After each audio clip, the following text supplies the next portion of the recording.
What's going on, YouTube? We got more iRacing content for you this week. It's going to be Season 4, Week 8. This time we're going to be running in the GT3 series. This is going to be my first time in the GT3 series in about a year. I ran it before with the 296 at Watkins Glen and Sebring.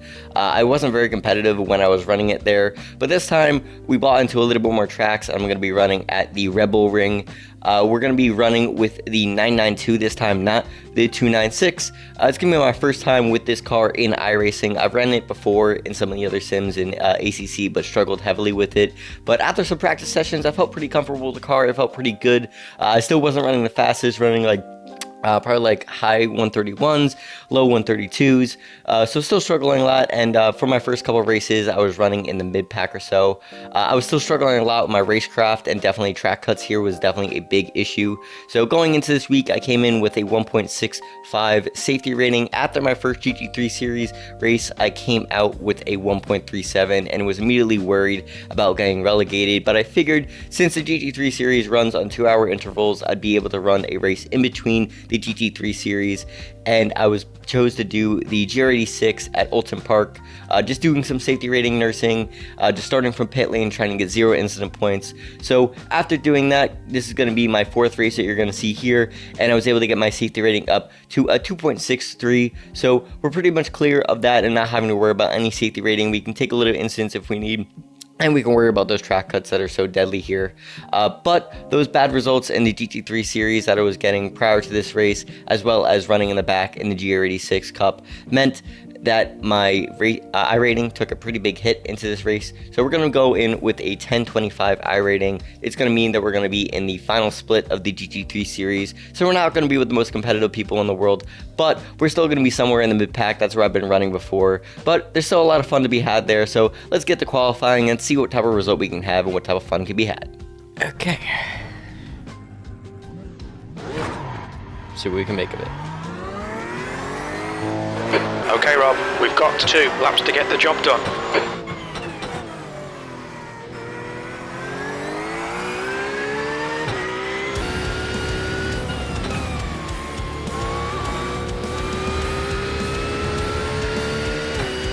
Not the greatest cross corner there. I think it's a little bit out of throttle, unfortunately.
See what we get.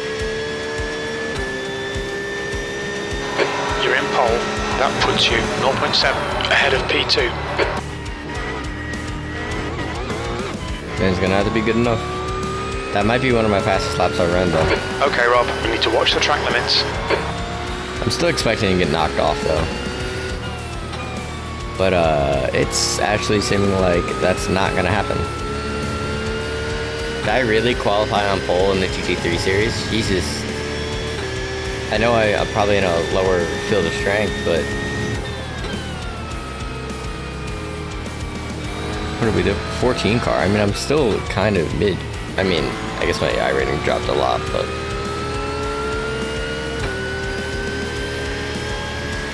and I'm actually pretty sure I'm decently clear on that one, although That's the end of the session. You're on pole. Well done. You know, I was that entire end of quali, I was expecting to get knocked off. I did not think I was gonna get on pole. That's actually shocking but amazing.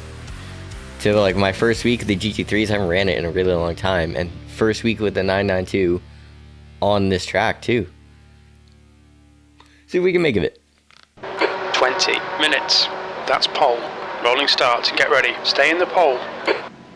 I'm still shocked I'm here, by the way, in pole. See if we can do anything about this. It should be pretty fun, hopefully. There's also a very good chance I will be in the back of the pack by the end of this race. So let's see. I mean, if I could get my first win in a GT3 car, I'd be so happy. But I don't know if that's going to happen. I'm definitely going to try everything I have, though, to get it.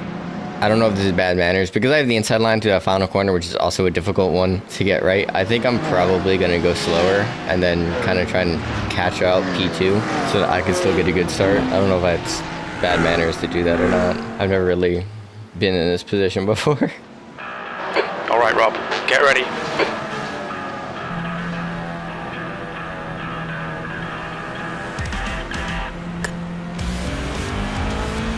I'm going to get the perfect start I was looking for, not being too predictable and accelerating right out of the final corner or waiting for the green flag. And we're going to catch P2 by surprise and be able to get over to the left side of the track and get on the normal racing line to be able to get a good run for turn 1 and down a long stretch to turn 3. But despite our good start, the McLaren behind in P2 is still going to get a good turn 1 and have a run on us down the stretch. I did the start pretty good. He's going to get a run on me here though.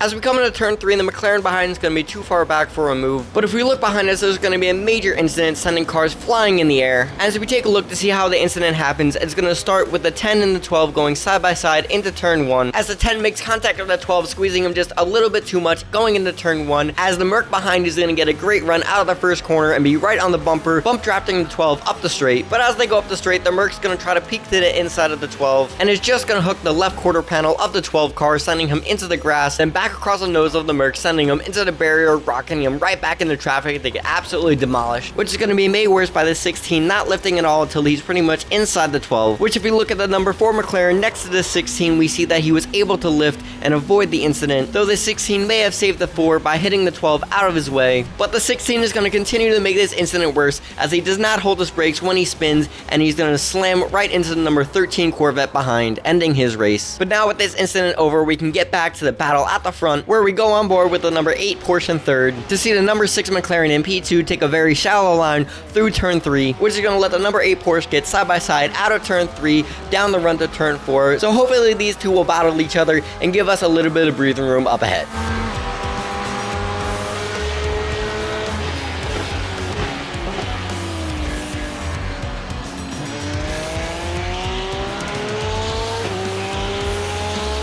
Fight behind me, boys.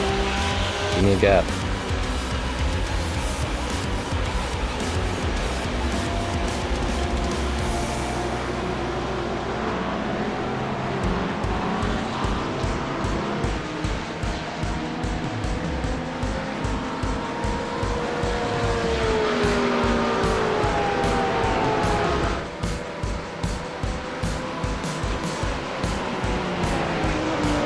I'm nervous as hell.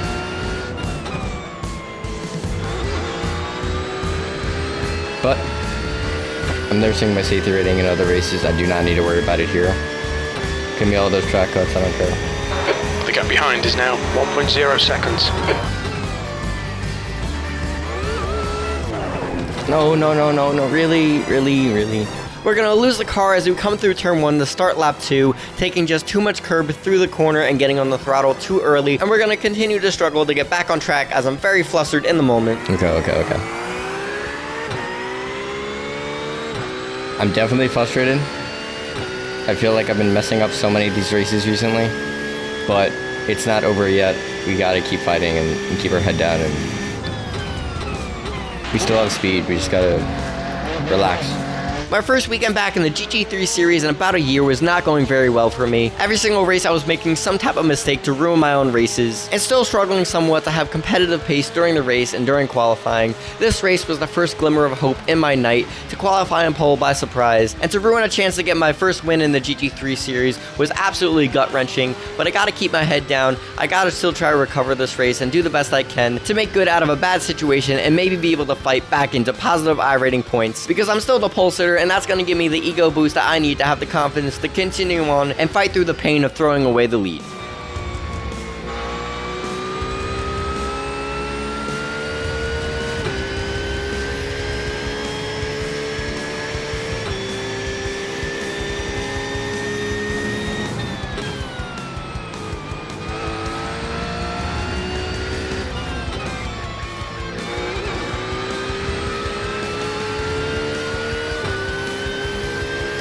We've had a cut warning. Keep it tidy, please, Rob. You're reeling. Wanley in. The gap is 1.5 seconds.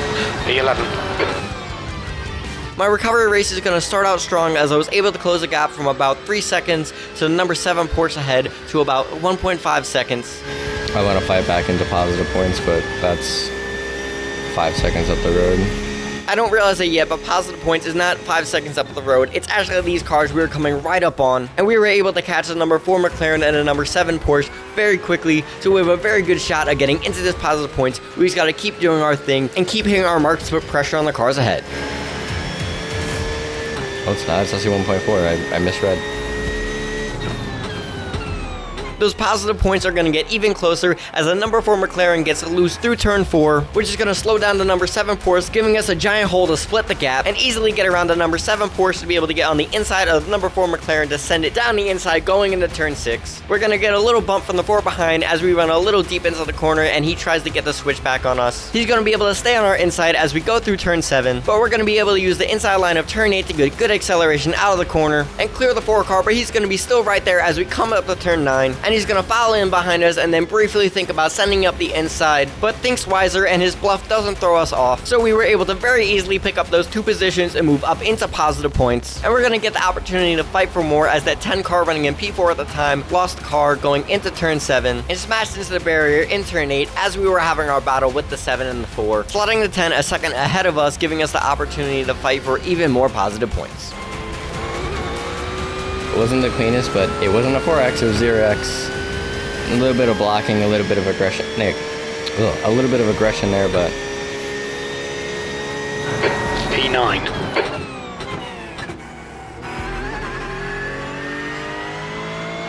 missing gears, so still very flustered. But they got another car right in front of us. Gain another position, recover just a little bit back, see what we can do.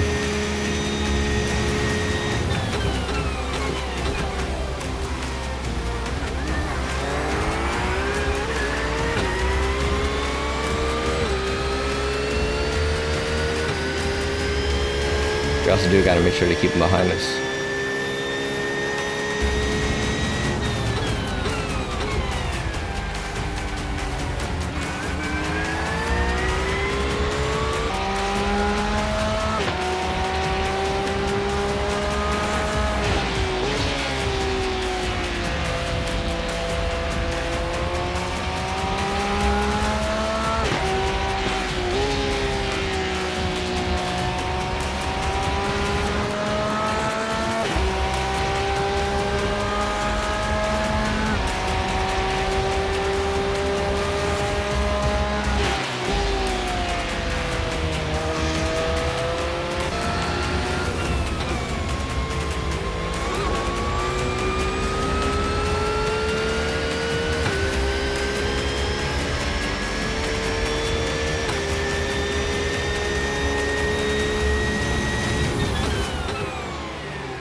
Keep it within the track limits.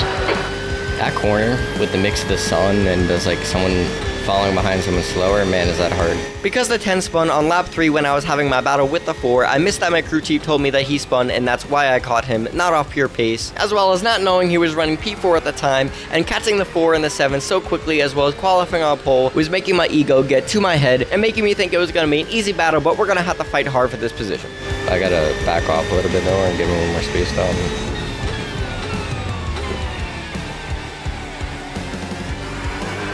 Not like that, but I mean like in those hard braking corners, 1 and 2, I'm braking way too late on him. I mean turn 1 and 3, but I'm talking about not getting too close into the corner so I don't kill my run out of the corner where it truly matters.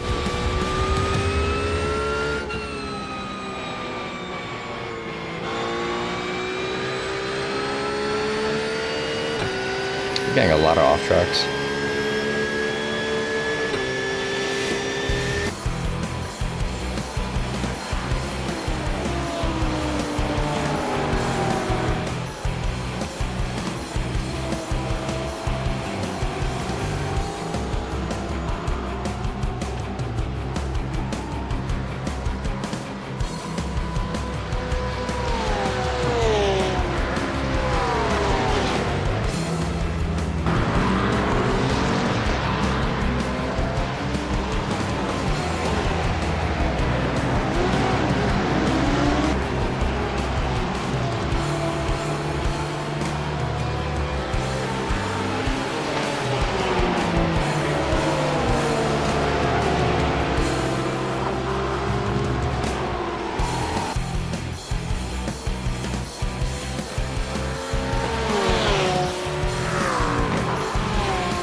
Despite running really close to the 10 car ahead for multiple laps, we're not able to get any opportunities to get by the 10, as I began to struggle into turn 1 with the sun coming down, messing up one of the best overtaking opportunities in the track into turn 3, which also could set up a good overtaking opportunity into turn 4, all while the 10 was starting to match and beat our fastest lap times, while the 4 car behind was also able to match our lap times and stay right in our wheel track. So while we want to keep the pressure on the 10 car ahead to maybe get an error and get by him, we also want to keep ourselves clean and make sure we don't get swallowed up by the 4 behind.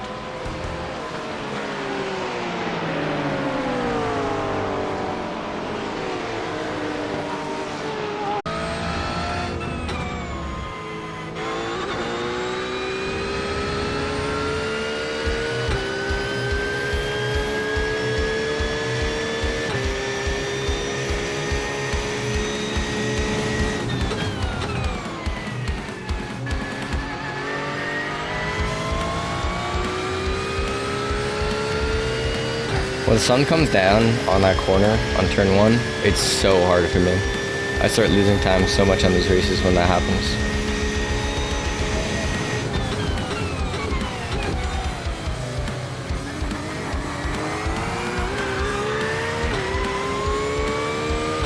Stay between the lines, please, Rob. It's such an unnecessary track cut for me. Oh well.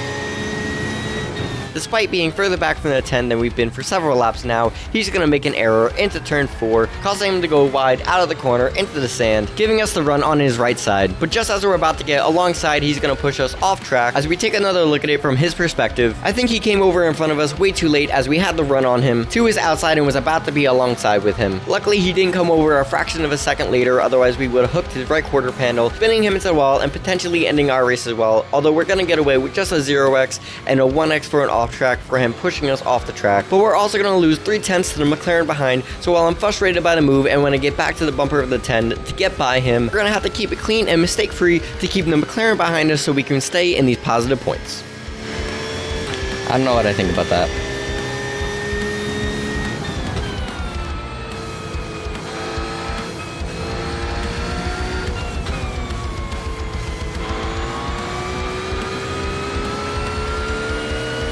Because I had to run on him.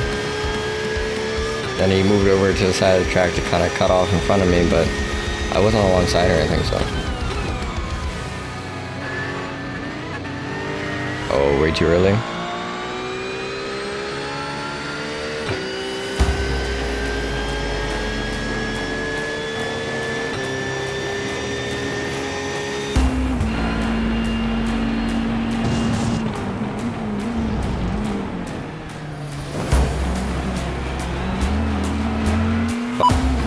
Unfortunately, a mistake is going to come as we get loose coming out of turn 3, applying the power, giving the 4 a run on us down to turn 4. We're going to go defensive to the inside line, but not really being experienced on the inside line in turn 4, I'm not going to be super aggressive and defend too hard into the corner. The number 3 Porsche behind is going to get real close to us, but he's going to make a mistake out of the corner, giving us a little bit more breathing room to focus on the 4 car ahead. As despite he was running faster laps than us when we were behind the 10, I feel confident I've already gotten by him once, and I'll be able to do it again. I just got to hit my marks and apply the pressure to him.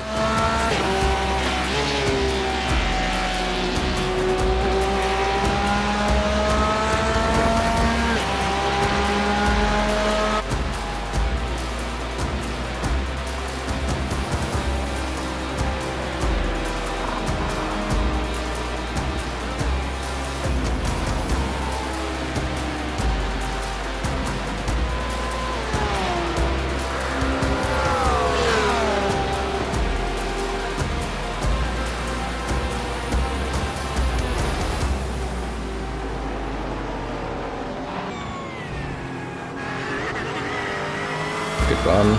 This is a bit. Come on, make it left. 10th position. Trying, Jim. Whatever the f*** your name is. The 4 cars are going to go defensive to the inside going into turn 3, and we're going to cut back to the outside. He's going to outbrake himself. I'm going to outbrake myself. He's going to use the runoff of the corner to be able to retain his position as we go down to turn 4, and we're not going to have a good enough run to stay alongside with him. Whether it was shooken confidence from my previous sessions or unfamiliarity with this car, I'm going to opt not to send it down the inside on him, and I'm going to slot in behind him as we go through turn 4. I almost got the move done. I've gotten past him before. We just got to keep pushing, and we can still get him.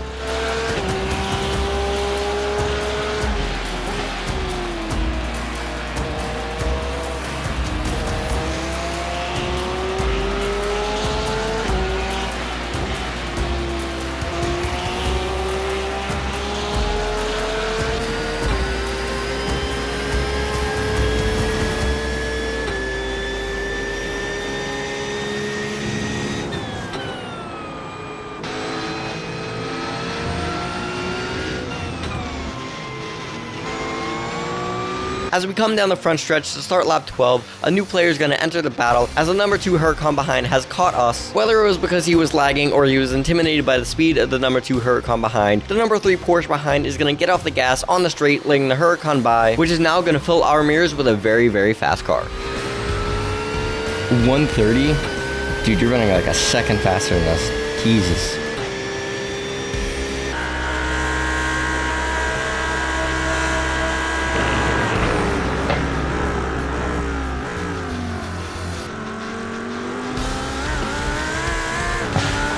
Attention to track limits, please, Rob. I'm not just gonna give up easy though. Not gonna fight him too hard, but Whether it was lack of focus or being intimidated by the speed of the 2 behind, I'm not going to take a defensive line into turn 4, which is going to turn out to be a major error because not only is the 2 going to be able to send it down the inside going into the corner to get the position, it's also going to send me outside right in the path of the number 4 car spinning ahead. So unfortunately, we're not going to be able to fight side by side with the 2. Come on, man, defend harder. That's 2 minutes left. 2 minutes. I would have defended harder, but I had a car spinning in front of me. Defending harder probably wouldn't have, but I was gonna say that defending harder wouldn't have mattered much because of how much faster the 2 was than us, but if we had taken the defensive inside line into turn 4, the 2 would have been sent into the pass of the 4, and we would have gotten a little bit more breathing room to make it to the end, as we only have 2 more laps to go, but we're still in P10 with a gap to the car behind us, so we've got to keep it clean. The car ahead is Karate, car number 2, A license, and their rating is 1.1. You have 11 incident points. Yeah. Leave me alone.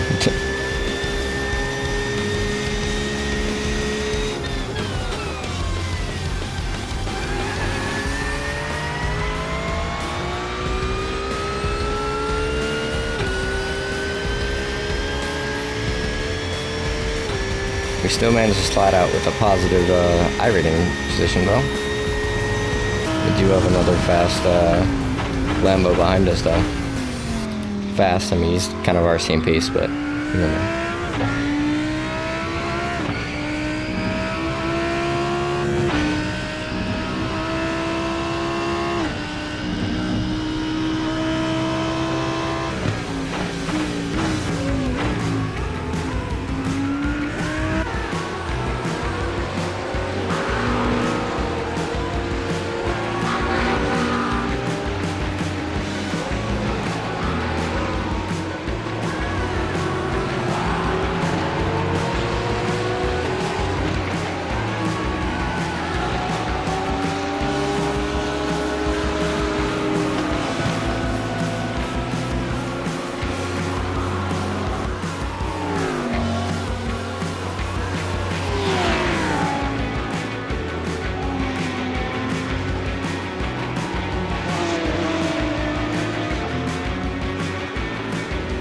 P10, white flag, 1 more lap.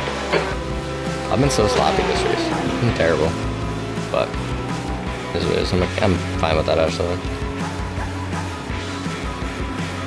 Oh no. I immediately realized I make a mistake through turn 1 as the number 5 Lambo behind is going to get a great run through the corner. I'm going to immediately jump to the inside to try to get the defensive line into turn 3. However, it wasn't until after this race that I realized the outside line is much better for defending and overtaking into turn 3 because of how much you have to slow to be able to make the inside work on the very sharp corner, as well as the outside having the runoff to be able to power out of the corner and get a great run down the stretch to turn 4 to be able to make an easy pass done. This was a key mistake of my night I was able to learn from and learn a little bit more racecraft of this track that I was able to use in my later races to defend a P3 from a much faster Ferrari behind for 14 laps, where I was able to use the outside line on turn 1 and turn 3 to make multiple defenses and retain my position. This race, however, is going to be a race of extreme highs and extreme lows. It was great to get on pole for the first time in a GT3 series and my first time driving the 992, but it was absolutely heartbreaking to lose it on lap 2 and then be able to bounce back and get back into positive iRating, only to lose it on the last lap. Except that's not actually going to be true, even though we come across a line P11 on iRacing, on Race Labs, and on Crew Chief. We're actually going to get moved up to P10 as we go to the garage after the race, which is going to earn us a +1 iRating change, bringing us to a 1026 in the sport car class. And our 12 incident points are going to result in a negative 0.23 safety rating change, bringing us down to a 2.40. All things considered, a decent recovery, I guess. I don't know. I think it would have been an interesting battle up at the front, but it is what it is. Things happen. P11. Okay, we're done. That's the end of the session.